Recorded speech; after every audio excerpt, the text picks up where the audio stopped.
श्रीमद् भागवत महापुराण की जय। आप सभी का मेरे YouTube चैनल पर हार्दिक स्वागत है। आप सभी का दिन शुभ हो। आज की वीडियो में आप रसपान करेंगे श्रीमद् भागवत महापुराण कथा के तृतीय स्कंद के 5वें और 6ठे अध्याय का। आइए पहले रसपान करते हैं तृतीय स्कंद के 5वें अध्याय का, जिसमें विदुर जी के प्रश्न और मैत्रेय जी का सृष्टिक्रम का वर्णन किया गया है। श्री सुखदेव जी कहते हैं, परम ज्ञानी मैत्रेय मुनि जो कि हरिद्वार क्षेत्र में विराजमान थे, भगवत भक्ति से शुद्ध हुए हृदय वाले विदुर जी उनके पास जा पहुंचे और उनके साधु स्वभाव से आप्यायित होकर उन्होंने पूछा, हे भगवान, संसार में सभी लोग सुख के लिए कर्म करते हैं, परंतु उनसे ना तो उन्हें सुख ही मिलता है और न उनका दुख ही दूर होता है, बल्कि उससे भी उनके अनेक दुखों में वृद्धि हो जाती है। अतः इस विषय में क्या करना उचित है, ये आप मुझे कृपा करके बतलाइए। जो लोग दुर्भाग्यवश भगवान कृष्ण से विमुख, अधर्म परायण और अत्यंत दुखी हैं, उन पर कृपा करने के लिए ही आप जैसे भाग्यशाली भगवत भक्त संसार में विचरण करते हैं। हे साधु शिरोमणि, आप मुझे उस शांतिप्रद साधन का उपदेश दीजिए जिसके अनुसार आराधना करने से भगवान अपने भक्तों के भक्तिपूत हृदय में आकर विराजमान हो जाते हैं और अपने स्वरूप का अपरोक्ष अनुभव कराने वाला सनातन ज्ञान प्रदान करते हैं।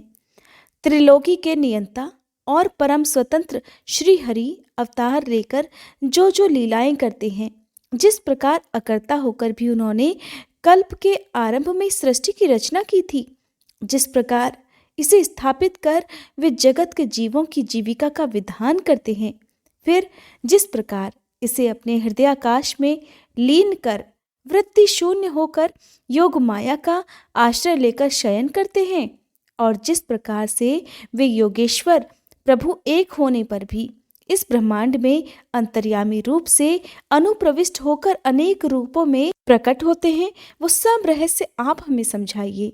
ब्राह्मण, गाय और देवताओं के कल्याण के लिए जो अनेकों अवतार धारण करके लीला से ही नाना प्रकार के दिव्य कर्म करते हैं, वे भी हमें सुनाइए।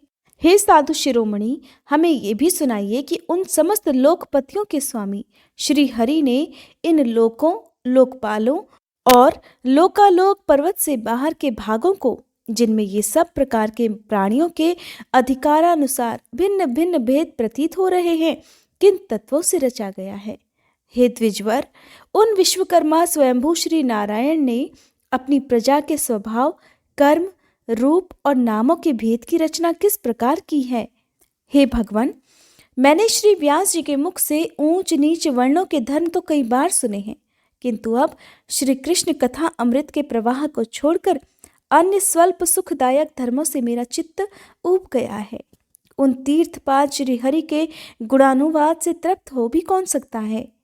उनका तो नारद आदि महात्मा गण भी आप जैसे साधुओं के समाज में कीर्तन करते रहते हैं, और जब ये कथा अमृत मनुष्यों के कानों में प्रवेश करती है, तब उनकी संसार चक्र में डालने वाली घर गृहस्थी की आसक्ति को काट डालते हैं।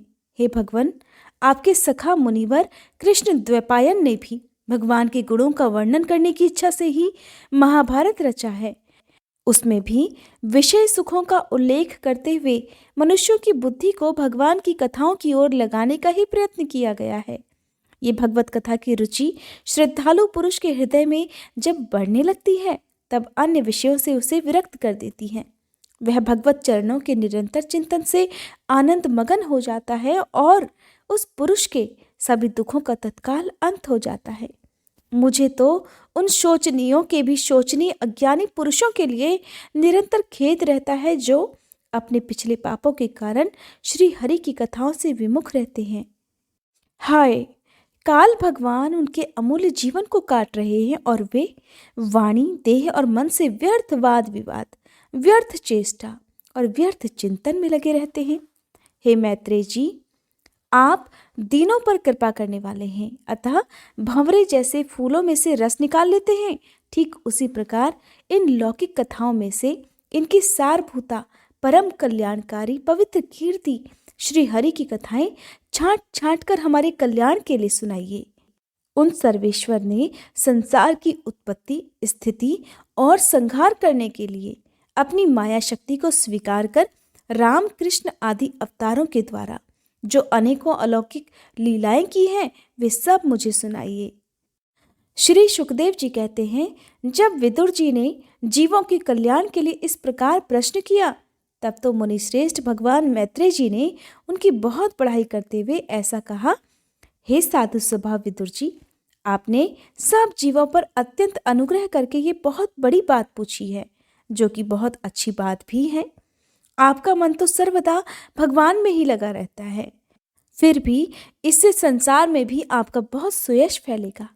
आप श्री व्यास जी के औरस पुत्र हैं, इसलिए आपके लिए ये कोई बड़ी बात नहीं है कि आप अनन्य भाव से सर्वेश्वर श्री हरि के ही आश्रित हो गए हैं।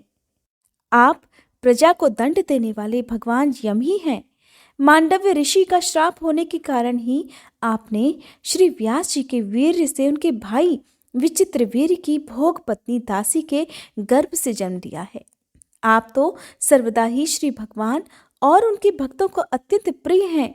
इसीलिए तो विदुर जी भगवान निज धाम पधारते समय मुझे आपको ज्ञान उपदेश करने की आज्ञा देकर गए हैं। इसलिए अब मैं जगत की उत्पत्ति, स्थिति और लय के लिए योग माया के द्वारा विस्तारित हुई भगवान की विभिन्न लीलाओं का क्रमशः वर्णन करता हूँ। सृष्टि रचना के पूर्व समस्त आत्माओं के आत्मा एक पूर्ण परमात्मा ही थे, न दृष्टा था और न दृश्य। सृष्टि काल में अनेक वृत्तियों के भेद से जो अनेकता दिखाई पड़ती है वह भी वही थे, क्योंकि उनकी इच्छा अकेले रहने की थी। वे ही दृष्टा होकर देखने लगे, परंतु उन्हें दृश्य दिखाई नहीं पड़ा, क्योंकि उस समय वे ही अद्वितीय रूप से प्रकाशित हो रहे थे। और ऐसी अवस्था में वे अपने को असत के समान समझने लगे थे। वस्तुतः वे असत नहीं थे, क्योंकि उनकी शक्तियां ही सोई हुई थीं। उनके ज्ञान का लोप नहीं हुआ था। ये दृष्टा और दृश्य का अनुसंधान करने वाली शक्ति ही कार्य कारण रूपा माया है। हे महाभाग विदुर जी, इस भावाभाव रूप अनिर्वचनीय माया के द्वारा ही भगवान ने इस विश्व का निर्माण किया है। काल शक्ति से जब यह त्रिगुणमयी माया क्षोभ को प्राप्त हुई, तब उन इंद्रियातीत चिन्मय परमात्मा ने अपने अंश पुरुष रूप से उसमें चिदाभास रूप बीज स्थापित किया। तब काल की प्रेरणा से उस अव्यक्त माया से महतत्व प्रकट हुआ। वह मिथ्या अज्ञान का नाशक होने के कारण विज्ञान स्वरूप और अपने में सूक्ष्म रूप से स्थित प्रपंच की अभिव्यक्ति करने वाला था। फिर चिदाभास गुण और काल के अधीन उस महतत्व ने भगवान की दृष्टि पड़ने पर इस विश्व की रचना के लिए अपना रूपांतर किया। महतत्व के विकृत होने पर अहंकार की उत्पत्ति हुई, जो कार्य कारण और कर्ता रूप होने के कारण भूत इंद्रिय और मन का कारण है। वह अहंकार तेजस और तामस भेद से 3 प्रकार का होता है। अतः अहं तत्व में विकार होने पर वैकारिक अहंकार से मन और जिनसे विषयों का ज्ञान होता है वे इंद्रियों के अधिष्ठाता देवता हो गई। तेजस अहंकार से ज्ञानेंद्रियां और कर्मेंद्रियां हुई तथा तामस अहंकार से सूक्ष्म भूतों का कारण शब्द तंत्र मात्र हुआ और उससे दृष्टांत रूप से आत्मा का बोध कराने वाला आकाश उत्पन्न हुआ। इस प्रकार भगवान की दृष्टि जब आकाश पर पड़ी तब उससे फिर काल माया और चिदाभास के योग से स्पर्श तन्मात्र हुआ और उसके विकृत होने पर उससे वायु की उत्पत्ति हुई। अत्यंत बलवान आकाश के सहित विकृत होकर रूप तन्मात्र की रचना की और उससे संसार का प्रकाशक तेज उत्पन्न हुआ। फिर परमात्मा की दृष्टि पड़ने पर वायु युक्त तेज ने काल माया और चिदंश के योग से विकृत होकर रस तन्मात्र के कार्य जल को उत्पन्न किया। इसके पश्चात तेज से युक्त जल ने ब्रह्मा का दृष्टिपात होने पर काल माया और चिदंश के योग से गंध गुणमयी पृथ्वी को उत्पन्न किया। हे विदुर जी, इन आकाश आदि भूतों में से जो जो भूत पीछे पीछे उत्पन्न हुए हैं उनमें क्रमशः अपने पूर्व भूतों के गुण भी अनुगत समझने चाहिए। ये महतत्व आदि के अभिमानी विकार विक्षेप और चेतनांश विशिष्ट देवगण श्रीमद् भगवान के ही अंश हैं, किंतु अलग अलग रहने के कारण जब वे विश्व रचना रूप अपने कार्य में सफल नहीं हुए, तब हाथ जोड़कर भगवान से कहने लगे। तब देवताओं ने कहा, हे देव, हम आपके चरण कमलों की वंदना करते हैं। ये अपनी शरण में आए हुए जीवों का ताप दूर करने के लिए छत्र के समान हैं और इनका आश्रय लेने से यतिजन अनंत संसार दुख को सुगमता से ही दूर फेंक देते हैं। जगत कर्ता जगदीश्वर इस संसार में ताप त्रय से व्याकुल रहने के कारण जीवों को जरा भी शांति नहीं मिलती।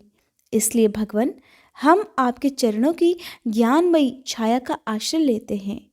मुनिजन एकांत स्थान में रहकर आपके मुख कमल का आश्रय लेने वाले वेद मंत्र रूप पक्षियों के द्वारा जिसका अनुसंधान करते रहते हैं तथा जो संपूर्ण पाप नाशिनी नदियों में श्रेष्ठ श्री गंगा जी के उद्गम स्थान हैं, आपके उन परम पावन पाद पद्मों का हम आश्रय लेते हैं। हम आपके चरण कमलों की उस चौकी का आश्रय ग्रहण करते हैं जिसे भक्तजन श्रद्धा और श्रवण कीर्तन आदि रूप भक्ति से परिमार्जित अंतःकरण में धारण करके विराम पुष्ट ज्ञान के द्वारा परम धीर हो जाते हैं। हे ईश, आप संसार की उत्पत्ति, स्थिति और संहार के लिए ही अवतार लेते हैं, अतः हम सब आपके उन चरण कमलों की शरण लेते हैं जो अपना स्मरण करने वाले भक्तजनों को अभय देते हैं। जिन पुरुषों का देह गेह और उससे संबंध रखने वाले अन्य तुच्छ पदार्थों में अहंता ममता का दृढ़ दुराग्रह है, उनके शरीर में रहने पर भी जो अत्यंत दूर हैं, उन्हीं आपके चरण विंदों को हम भजते हैं। हे परम यशस्वी परमेश्वर, इंद्रियों के विषयाभिमुख रहने के कारण जिनका मन सर्वदा बाहर ही भटकता रहता है, वे पामर लोग आपके विलासपूर्ण पाद विन्यास की शोभा के विशेषज्ञ भक्तजनों का दर्शन नहीं कर पाते। इसी से वे आपके चरणों से दूर रहते हैं। हे देव, आपके कथामृत का पान करने से उमड़ी हुई भक्ति के कारण जिनका अंतःकरण निर्मल हो गया है, वे लोग वैराग्य ही जिनका सार है, ऐसा आत्मज्ञान प्राप्त करके अनायास ही आपके वैकुंठ धाम को चले जाते हैं। दूसरे धीर पुरुष चिंत निरोध रूप समाधि के बल से आपकी बलवती माया को जीतकर आप में ही लीन तो हो जाते हैं, पर उन्हें श्रम बहुत होता है, किंतु आपकी सेवा के मार्ग में कुछ भी कष्ट नहीं है। हे आदिदेव, आपने सृष्टि रचना की इच्छा से हमें त्रिगुणमय रचा है, इसलिए विभिन्न स्वभाव वाले होने के कारण हम आपस में मिल नहीं पाते और इसी से आपकी क्रीड़ा के साधन रूप ब्रह्मांड को रचना करके उसे आपको समर्पित करने में असमर्थ हो रहे हैं। अतः हे जन्म रहित भगवान, जिससे हम ब्रह्मांड रचकर आपको सब प्रकार के भोग समय पर समर्पित कर सकें और जहाँ स्थित होकर हम भी अपनी योग्यता के अनुसार अन्न ग्रहण कर सकें तथा ये सब जीव भी सब प्रकार की विघ्न बाधाओं से दूर रहकर हम और आप दोनों को भोग समर्पित करते हुए अपना अपना अन्न भक्षण कर सके, ऐसा कोई उपाय कीजिए। आप निर्विकार पुराण पुरुष हो, अन्य कार्य वर्ग के सहित हम देवताओं के आदि कारण हैं। हे देव, पहले आप अजन्माहीन ने सत्वादि गुण और जन्मादि कर्मों की कारण रूपा माया शक्ति में चिदाभास रूप वीर्य स्थापित किया था। हे परमात्मा देव, केवल आप ही हम पर अनुग्रह करने वाले हैं, इसलिए ब्रह्मांड रचना के लिए आप हमें क्रिया शक्ति के सहित अपनी ज्ञान शक्ति भी प्रदान कीजिए। नारायण नारायण। तृतीय स्कंद का 5वां अध्याय संपूर्ण हुआ। आइए आप सुनते हैं तृतीय स्कंद का 6वां अध्याय, जिसमें भगवान के विराट शरीर की उत्पत्ति का वर्णन किया गया है। श्री मैत्रेय ऋषि ने कहा, सर्वशक्तिमान भगवान ने जब ये देखा कि आपस में संगठित न होने के कारण ये मेरे महत्व आदि शक्तियां विश्व रचना के कार्य में असमर्थ हो रही हैं, तब वे काल शक्ति को स्वीकार करके एक साथ ही महतत्व, अहंकार, पंचभूत, पंच तन्मात्रा और मन सहित 11 इंद्रियां, इन 23 तत्वों के समुदाय में प्रविष्ट हो गए। उनमें प्रविष्ट होकर उन्होंने जीवों के सोए हुए अदृष्ट को जागृत किया और परस्पर विलग हुए उस तत्व समूह को अपनी क्रिया शक्ति के द्वारा आपस में मिला दिया। इस प्रकार जब भगवान ने अदृष्ट को कार्योन्मुख किया, तब उस 23 तत्वों के समूह ने भगवान की प्रेरणा से अपने अंशों द्वारा अधिपुरुष विराट को उत्पन्न किया। अर्थात जब भगवान ने अंश रूप से अपने उस शरीर में प्रवेश किया, तब वह विश्व रचना करने वाला महतत्व आदि का समुदाय एक दूसरे से मिलकर परिणाम को प्राप्त हो गया। यह तत्वों का परिणाम ही विराट पुरुष है, जिसमें चराचर जगत विद्यमान है। जल के भीतर जो अंड रूप आश्रय स्थान था, उसमें वह हिरण्यमय विराट पुरुष संपूर्ण जीवों को एक साथ लेकर 1000 दिव्य वर्षों तक रहा।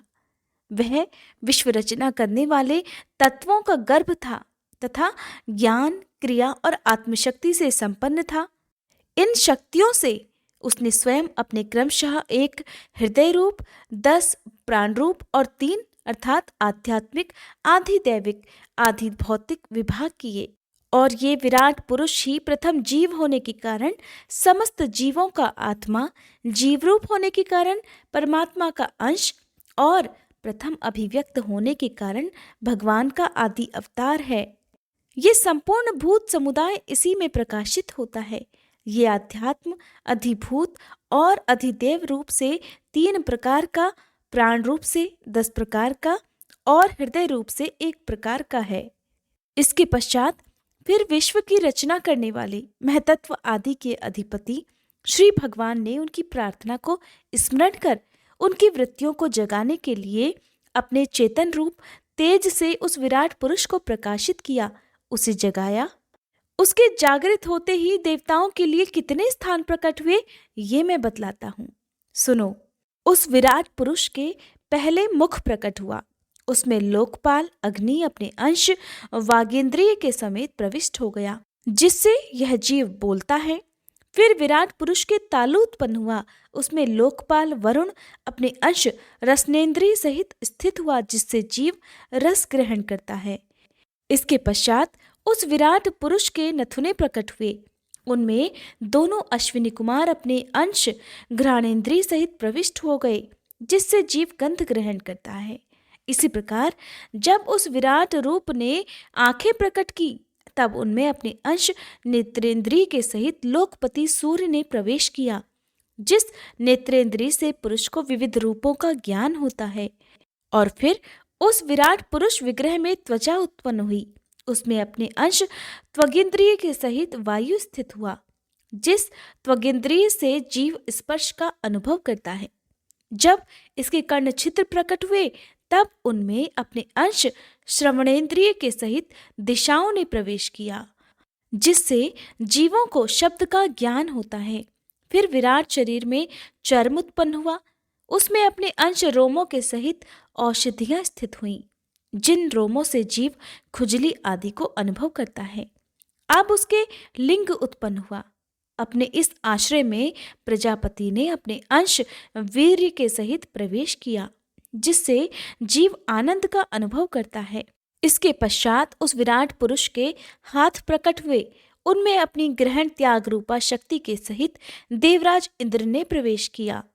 इस शक्ति से जीव अपनी जीविका प्राप्त करता है। और जब विराट पुरुष के चरण प्रकट हुए, तब अपनी शक्ति गति के सहित लोकेश्वर विष्णु ने प्रवेश किया। इस गति शक्ति द्वारा जीव अपने अपने गंतव्य स्थान पर पहुंचता है। फिर इसके बुद्धि उत्पन्न हुई। अपने इस स्थान में अपने अंश बुद्धि शक्ति के साथ वाक्पति ब्रह्मा जी ने प्रवेश किया। इसी बुद्धि शक्ति से जीव ज्ञातव्य विषय को जान सकता है। फिर इसमें हृदय प्रकट हुआ।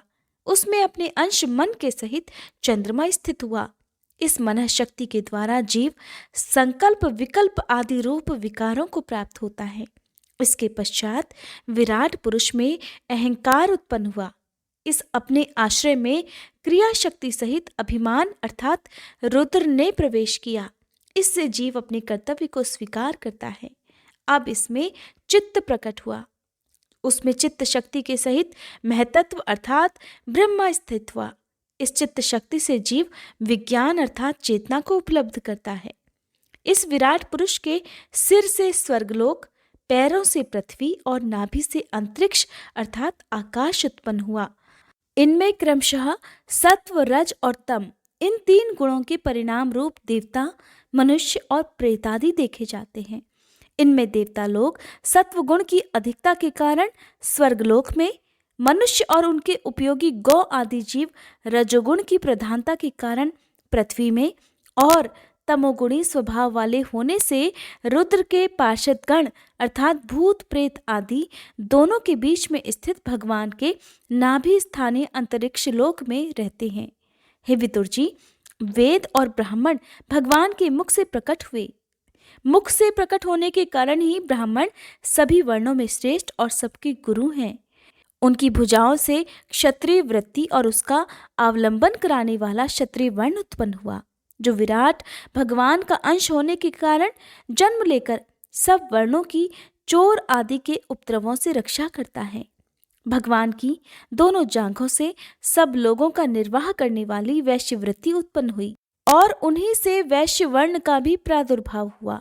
ये वर्ण अपनी वृत्ति से सब जीवों की जीविका चलाता है। फिर सब धर्मों की सिद्धि के लिए भगवान के चरणों से सेवा वृत्ति प्रकट हुई और उन्हीं से पहले पहल उस वृत्ति का अधिकारी शूद्र वर्ण भी प्रकट हुआ, जिसकी वृत्ति से ही श्री हरि प्रसन्न हो जाते हैं। ये चारों वर्ण अपनी अपनी वृत्तियों के सहित जिनसे उत्पन्न हुए हैं, उन अपने गुरु श्री हरि का अपने अपने धर्मों से चित्त शुद्धि के लिए श्रद्धा पूर्वक पूजन करते हैं। हे विदुर जी, ये विराट पुरुष काल, कर्म और स्वभाव शक्ति से युक्त भगवान की योग माया के प्रभाव को प्रकट करने वाला है। इसके स्वरूप का पूरा पूरा वर्णन करने का कौन साहस कर सकता है। तथापि हे प्यारे विदुर जी, अन्य व्यवहारिक चर्चाओं से अपवित्र हुई अपनी वाणी को पवित्र करने के लिए जैसे मेरी बुद्धि है और जैसे मैंने गुरुमुख से सुना है, वैसा श्री हरि का सुयस वर्णन करता हूँ। महापुरुषों का मानना है कि पुण्य श्लोक शिरोमणि श्री हरि के गुणों का गान करना ही मनुष्यों की वाणी का तथा विद्वानों के मुख से भगवत कथा अमृत का पान करना ही उनके कानों का सबसे बड़ा लाभ है। हे वत्स, हम ही नहीं, आदि कवि श्री ब्रह्मा जी ने 1000 दिव्य वर्षों तक अपनी योग परिपक्व बुद्धि से विचार किया, तो भी क्या वे भगवान की अमित महिमा का पार पा सके। अतः भगवान की माया बड़े बड़े मायावियों को भी मोहित कर देने वाली है, उसकी चक्कर में डालने वाली चाल अनंत है। अतएव स्वयं भगवान भी उसकी थाह नहीं लगा सकते, फिर भला दूसरों की तो बात ही क्या है।